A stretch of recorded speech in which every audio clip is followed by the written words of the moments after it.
ও মাই god, বিসিবির সভাপতি হওয়া মাত্রই চমক দেখালেন তামিম ইকবাল। তামিমের চাওয়ায় আবারও জাতীয় দলে ফিরছেন hard hitter batsman Sabbir Rahman. নিউজিল্যান্ডের বিপক্ষে এবার কপাল খুলে গেল সাব্বিরের।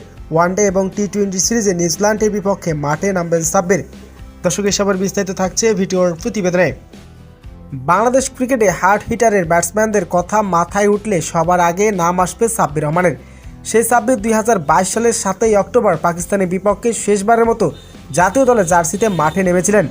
এরপর থেকে আর ক্যালেন্ডারের পাতা উল্টেছে অনেক, কিন্তু সাব্বিরের ভাগ্যের চাকা আর ঘুরেনি। জাতীয় দলের বাইরে থাকা এই ব্যাটসম্যান এখন ঘরোয়া ক্রিকেটে মাতাচ্ছেন। কিন্তু অদ্ভুত ব্যাপার হলো, সাব্বির রহমান মাঠে না থাকলেও বাইরে আলোচনার কেন্দ্রতে সবসময় টপ অফ দ্য টাউন বিসিবির নতুন বস তামিম ইকবাল। তবে তামিম ইকবালের চাওয়ায় আবারও আন্তর্জাতিক ক্রিকেটে ব্যাক করতে যাচ্ছেন সাব্বির রহমান। নিউজিল্যান্ডের বিপক্ষে কপাল খুলে গেল সাব্বিরের। তামিমের চাওয়ায় এবার নিউজিল্যান্ডের বিপক্ষে ওয়ানডে এবং টি-20 সিরিজ খেলবেন সাব্বির। তো দর্শক, সাব্বির যদি নিউজিল্যান্ডের বিপক্ষে ব্যাক করে তাহলে আপনার কেমন লাগবে দর্শক জানিয়ে দিন।